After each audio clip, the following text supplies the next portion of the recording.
So General Napeñas, first I'd like to clarify. Yung ating pong SAF forces, they're the best of the best. Tama po. It is not a 100% conclusion, Your Honor. Oh, but you are the elite in the PNP. As Tama far po. as the PNP is concerned, that is true, Your Honor. Opo. Kasi po may report na linabas na yung pinadala natin mga baguhan. Hindi po totoo yun. That is not true, Your Honor. The troops that we sent to Mama Sapano, they are the best of SAF. Opo. And they accomplished their mission. Tama po. Yes, Your Honor. Okay. General Napeñas, yung ating pong mission, after everything that has happened, do you still, ang tingin niyo po ba, it's a valid mission and it's a well-planned out mission? It's a valid and a very legitimate mission, not only for us, but for all the Filipino people. Opo. And tama po yung sinabi niyong pangalawa, Your Honor. Tama po yung mission. Pero yung pagplano po ng mission, do you still feel that it was a well-planned out mission, considering na hindi po nakapag-coordinate sa iba pang mga ahensya, and what happened? Yes, Your Honor. Okay. So General Napeñas, no, kayo po yung nagbigay ng isang judgment call na huwag sabihan ng AFP. Tama po. Hindi po ako nagbigay ng judgment call na gano'n, Your Honor. Ang nagbigay sa akin ng statement si General Purisima at nakalagay doon sa aming operation plan. Mayroon po tayo doon coordination table na nakalagay doon na time on target yung pag-inform sa kanila. So ito po yung nakasulat? Hindi lang po ito verbal? Yes, Your Honor, nandun sa operation plan. Nakasulat. Okay. Hindi pa Nakasulat natin- sa operation plan na huwag sabihin kay Rojas at Espina? Hindi po kasama na nakasulat na hindi sabihan si OIC PNP at saka si SILG, Your Honor. It is only the AFP. Armed Forces of the Philippines and other units in the ground na nakalagay doon sa plano, Your Honor. Nasabit nyo na po ba ito, General Napeñas, sa komite? We will submit it already. I suppose that it was already received by the office of the Honorable Senator Grace Poe as required So yesterday. nakasulat po na yung AFP, TOT, dun po sa plano. Yes, Your Honor. At binigay po sa ito ni General Purisima. Siya po yung nag-approve ng plano na yun. Noong April pa, then yung November I na see. operation, Your Honor. So nung siya'y, hindi pa siya suspendido noon. Okay. So throughout all of the operations po na ginawa ninyo, TOT ba lahat ng mga operation na yon or ito lang pundulo yung TOT? Yeah, nag-umpisa ito diyon sa November, Your Honor, because of what happened nga, yung April na operations, na na-compromise yung operation namin dahil po yung coordination with the 6ID and Mechanized Brigade ay mayroon po yun yung April 25 na operation. They are supposed to provide us yung mechanized. However, nag-move on the way yung tropa namin. Suddenly, the 6ID commander tumawag through Police Chief Superintendent De Los Reyes, who was then in front of him. Si Police Chief Superintendent De Los Reyes tumawag sa akin na hindi magbibigay ng mechanized assets na sasayo kung igo mo o hindi. Wherein nag-decide ako na i-abort yung mission dahil wala yung mechanized assets. So kumbaga, General, and nasabi niyo rin po ito kahapon, nung nakikipag-coordinate kayo sa AFP, hindi natutuloy yung OPLAN. Pero nung ngayon pong hindi kayo nag-coordinate, doon niyo po nakuha si Marwan. That's true, Your Honor. So, ngayon po na nangyari na po yung nangyari, do you still stand by that lack of coordination na tama lang po na TOT yung ating AFP? Do you still stand by that or ngayon po na nag-uusap na po tayo ngayon, may 44 po tayong mga kapatid na namatay, do you feel na dapat nakipag-coordinate na lang kayo sa AFP? I stand with that, Your Honor, because that has been deliberated accordingly during the preparations of the plan and during the time that we are doing the mission planning because of so many reasons that if we do coordination prior to the AFP, we will be compromising the operations again. Okay, yun po yung masabi ho nating first judgment, no, na ngayon po pinag-uusapan po natin. Yung pangalawa po ay yung pagtulong ng AFP, no. And I'd like to ask General Pangilinan. Ngayon po, no, pinag-uusapan po natin, pakiramdam po ng ibang mga resource speakers po natin na hindi naging sapat yung tulong po ng AFP. Pagdating po sa boots on the ground, tulong naman po kayo. Tama po. Yes, Your Honor. Ito yung sinabi niyong, I approve 1 and 2 but not number 3. Actually, I did not say I did not approve but rather hold Okay, pero hindi rin ho natuloy, no, yung number 3. because there was no request after that. Okay. So yung 1 and 2, definitely po, yung mga kapatid natin sa Army, tumulong naman po sila sa PNP. Yes, Your Honor. Okay. And in fact, may na-save kayo na 17 from the 84th Seaborne. 17 unharmed and 11 wounded in action, Your Honor. So ngayon po, yung tanong na lang, bakit hindi kayo nagpaputok? Bakit hindi kayo nag-artillery? Tama po.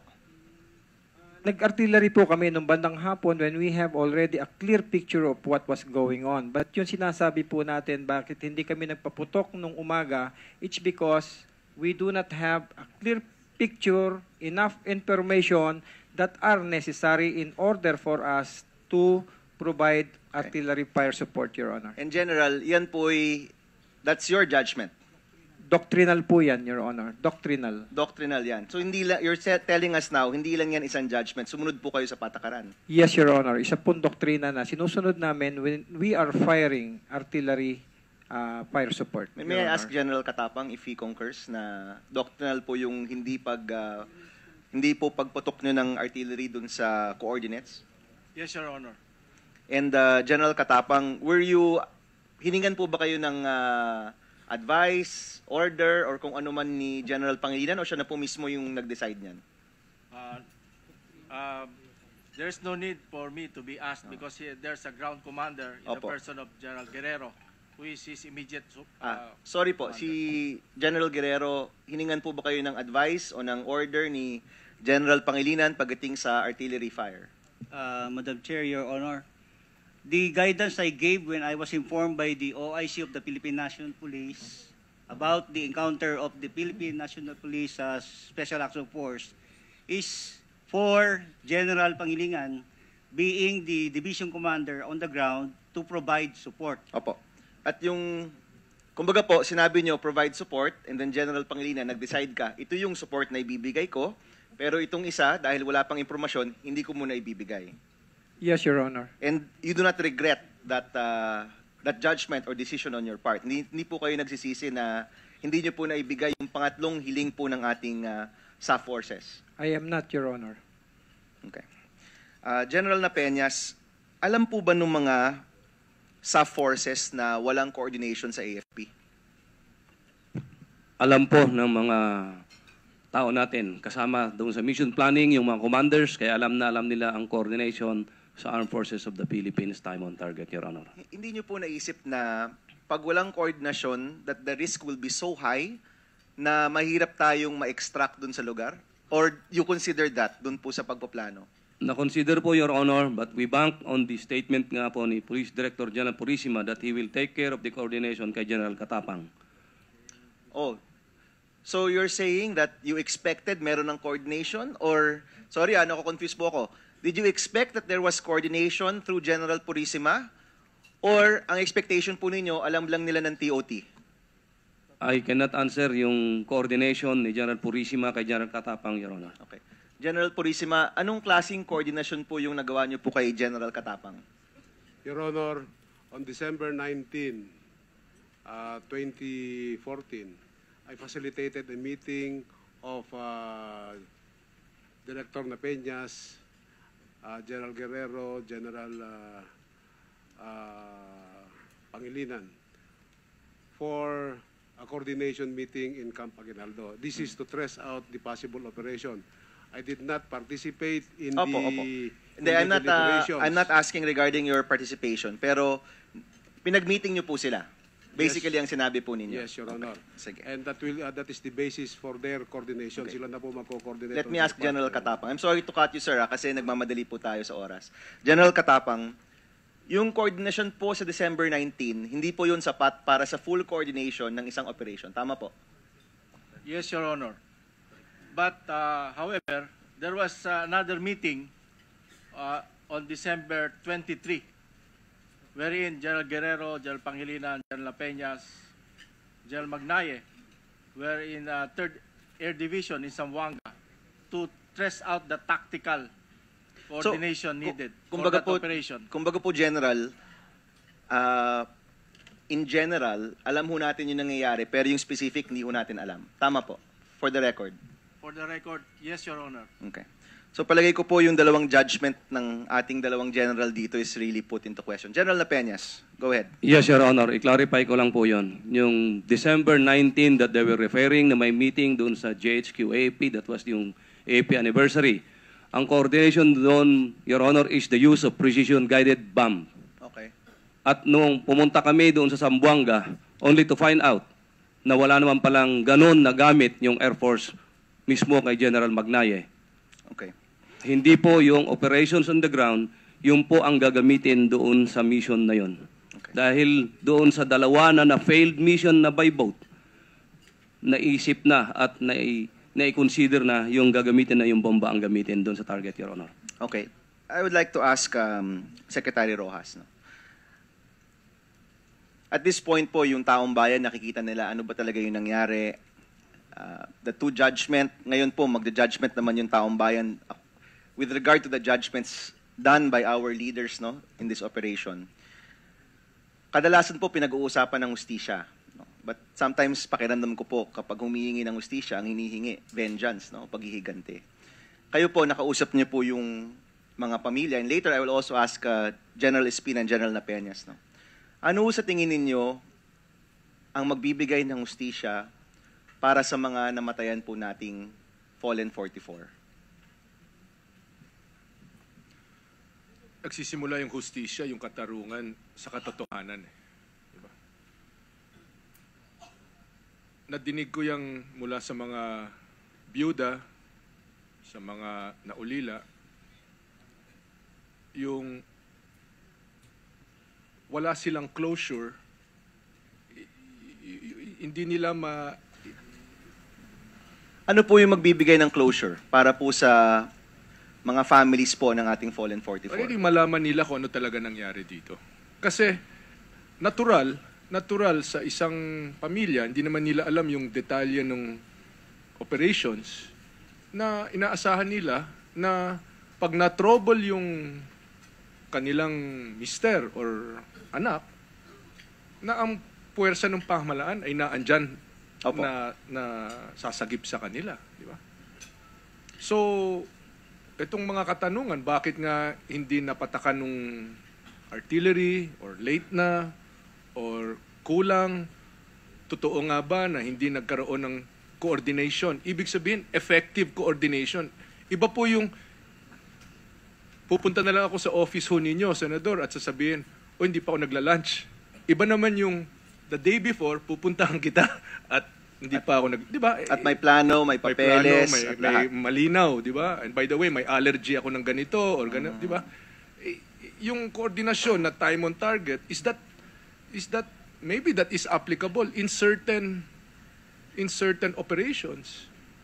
But in an operation such as this, clearly in a hostile area, surrounded by hostile forces in the thousands, all armed, paano natin makaka-expect na merong aircraft, baka naman nautusan yung aircraft to do some other thing dahil hindi nga nila alam na merong ganitong dapat na paghandaan. Secretary. Diba? Yung ibig sabihin ay effective coordination. So, mabalik lang ako dun sa sinabi ho ninyo, Senador, na ano yung hustisya, yung para malaman nila talaga kung ano nangyari. At pangalawa, na siguro sa mga pagbabago sa operational guidelines, sa koordinasyon o sa mga definitions, na hindi na muli mangyari ito, na hindi na muli tayo magkakaroon ng sitwasyon na parang isinubo sa isang sitwasyon na halos mababa or na-tsansa ng success. Diba? Let me be more pointed, Secretary. Ano po yung expectation ng mga families po ng SAF 44 pagdating po sa MILF? Senator Bam, Yes. wind up. Yeah, this is then I'd just like to also hear from General Espina and General Napeñas on this question. Yung ekspektasyon ng mga pamilya ay kung sino man ang mga namarel, di ba? Sa kanilang mga mahal sa buhay ay humarap sa hustisya, Humarap sa korte. sa proseso. Hindi ko nga ma-spelling sa totoo lang, Senador. Dahil dito sa area na ito, wala namang mga nameplate yan, wala namang, I mean, hindi mo alam kung sino yung mga, the firing is at 200, 300 meters away with, so paano mo malalaman? Sinong magtitistigo na ito si Pepe ang siyang bumaril kay Juan sa ganito?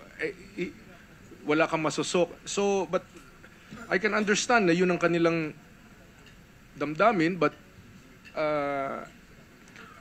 nasa sa MILF siguro, kaya inaasahan natin yung report ng MILF para masabi nila on their side ano nangyari. I'm sorry, Secretary. I've run out of time, no, but I just want to get just one sentence, General Espina. Ano po yung hustisya na hinahanap ng ating kapulisan?